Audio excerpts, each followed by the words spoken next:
welcome back to Design to Inspire. We design to inspire. To those who are new to our channel, Design to Inspire is all about architecture, construction, building materials, and lots of interior design. So for today's episode guys, nandito tayo ngayon sa Celadon Park here in Manila.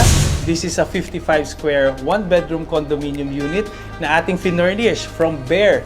So guys, kung maalala nyo, Bare itong unit na to. Nag-start tayo sa design phase and onting adjustment. So boom, ayun, tapos na. So ito na siya. So for today's episode, ay sasama ko kayo. Let's do a quick condo tour para naman makapagbigay sa inyo ng inspiration and tips. Ayun, Design to Inspire. So kaya ayun na, simulan natin yan.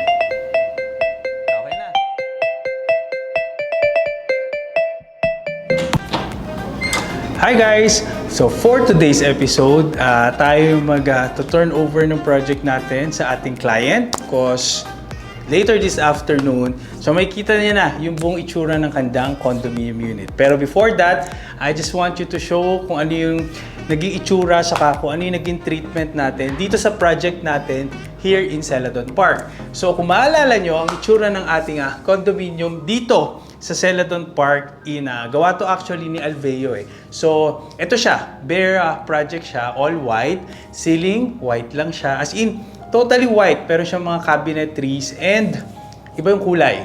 So, nagplanning tayo guys and gumawa tayo ng ating design phase. So, ito yung proposed plan natin and ito na siya ngayon. So, simulan na natin. So, nandito tayo sa dining area. So, sa dining area, ang plano ko is maglagay ng mga accent lights. So, hindi tayo nag-drop ceiling. So, kasi, pag nag-drop ceiling tayo, medyo mataas yung cost. So, this project kasi, we're working on a budget. So, pinagkasya natin yung ating materials and specification dun sa project na gusto ni ating client. So, for this project, ang plano ko is industrial, no?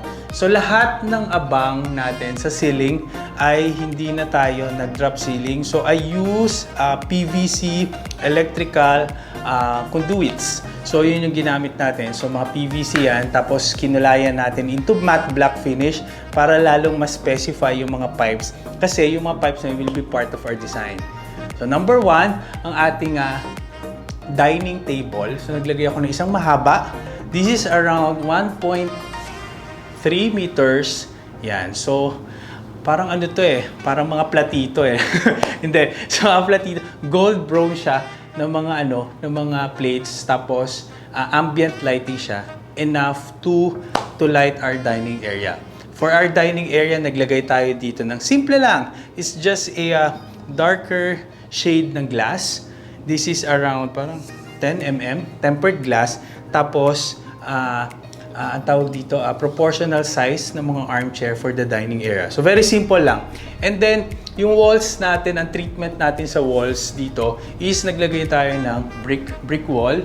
Tapos, sa kabilang side naman, which is yung our longer side na wall, ginawa natin is gusto ko ma-break yung masyadong mahabang walls without sacrificing the spaces. Ayoko na magkaroon ng mga dividers. So, ang ginawa natin dyan is naglagay tayo ng wallpaper, textured wallpaper, na ang shade is only black, white, gray, and off-white. Yan. So, isang mahaba yan. Tapos, naglagay tayo ng battens dito. So, on a darker shade ng gray. Tapos, on a lighter shade of gray, sa baba, painted finish ito. Matte paint finish. At tapos, yung sa lower part, baseboard, we retain the white color. Kasi ayaw natin alisin yung puting kulay para ma-neutralize natin. Hindi siya ganun kadilim. Hindi naman siya sobrang liwanag. Alright?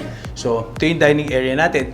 Doon sa kabila, nandun ang ating kitchen area. So, kung maaalala nyo, ang kitchen area natin ay ang color is parang madilaw-dilaw, light yellow, yung mga cabinetry ni Alveo.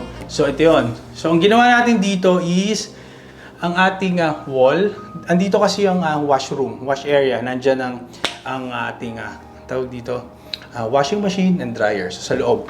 So, wala tayong masyadong ginawa doon kasi pinlace lang natin yung appliances. So, sa ating kitchen area, yan, pinapinturahan ko ito ng parang ano ito eh, parang bluish gray. So, two shades ito, lighter yung wall, tapos bluish gray itong ating mga cabinetry, painted siya para bumagay dun. Si Alveo kasi mahilig yan sa mga countertop na na itim. And then, ang ginawa ko, para iterno natin yung splashboard, saka para mas maluwang din, alam mo yung space, naglagay ako dito ng silver mirror. So, yun yung ating splashboard. Tapos, I installed a sensor light for the kitchen. So, yan. So, may ilaw tayo, dalawa dyan. So, pag emergency, kailangan patayin yung ating light above, kailangan maghugas, something. So, may ilaw ka dyan. Tapos, ito sa kabila naman, may ilaw ka na dito, nandito yung hood. Alright? Tapos, nandun yung ref. So basically, yun yung ginawa natin sa kitchen. Ito yung itsura niya before. And ito na yung itsura niya ngayon. Alright? So, punta tayo sa ating living area. My favorite spot dito is yung living area. Pero before that, so, kung makikita nyo, meron tayong 2 doors. This door kasi is going to our bathroom. Yan. Tapos this door naman is going to our bedroom. Kasi 1 bedroom ito. So sa living area, naglagay nga ako. Before, sinabi ko sa inyo, yung isang ilaw doon, parang hindi siya maganda there. Kasi meron na tayong maraming light for the dining and then maraming light for the living area. So I want the ilaw above, nasa gitna nila, is mapunta dito. So bakit? Kasi pag pinatay mo tong dalawang ilaw na to sa gabi, ito yung magiging ambient light ko. Sa paggabi, ganito yung itsura siguro niyan. So nag-take ako ng photo, so ganito yung itsura. So yan. So brick wall siya. Naglagay tayo ng textured brick wall. So siya yung nagdi-divide sa bathroom at saka sa bedroom. Pero mamaya tayo papasok dyan. Punta muna tayo sa ating living area. So sa living area natin guys, ang arrangement natin ay gusto ko magkaroon ng isang malaking sectional sofa. Sectional sofa na pwedeng higan pag may bisita ang ating client. So yan, so mahaba dyan, pwede kang humiga. Kasya 3, kasya 4, I guess. So yan, so isang malaki. Ang shade dito is on the fabric. Fabric siya na lighter gray. Tapos nag-accent tayo ng mga malalambot na pillows on the darker gray. Yan, or the darker gray. Tapos meron tayong texture gray dito. Tapos para lumutang yung sofa natin, ang ginamit nating carpet is on a black shaggy carpet. Tapos tinernohan natin siya ng ating coffee table. Ang finish naman ng coffee table natin ay matte black. Tapos tempered glass. Pero yung tempered glass, parang colored glass yan eh. So yan, tempered glass yan, may kulay. And may halong marble ng onte para may onting sipa ng pagkaputi. Yan, kasi more on tayo, darker. And gusto ko ma-eliminate yung column dun guys eh. So nag-install uli ako dito ng silver mirror para lang, alam mo yun, yung bigat ng column is wala. So parang gusto ko kasi dito industrial na medyo classy pa rin siya tingnan. Hindi siya rough, malinis pa rin. Yan. So bagay na bagay kay Doc yung design. Tapos sa likod nun, since meron tayong space kasi dito, kasi meron space between this area. So meron tayong column doon, right? So naghanap ako ng isang shelves na gusto ko wood eh. So wood and metal block. So pwede ito lagyan ng books, yan. So mga doctors yan, naglalagay ng mga books, mga abubot, mga display collection. So yan. In-open lang natin yan para pwede nyo lagyan ng kanyang mga gamit. Tapos yun, naglagay tayo ng plant dito para ma-balance, di ba? So onting greens para yung mata natin hindi naman ma-bored sa mga textures yan. So kumbaga, pampalight ng feeling. Tapos dun sa kabila, kung saan located ang ating TV area. So ito kasi yung ating media wall.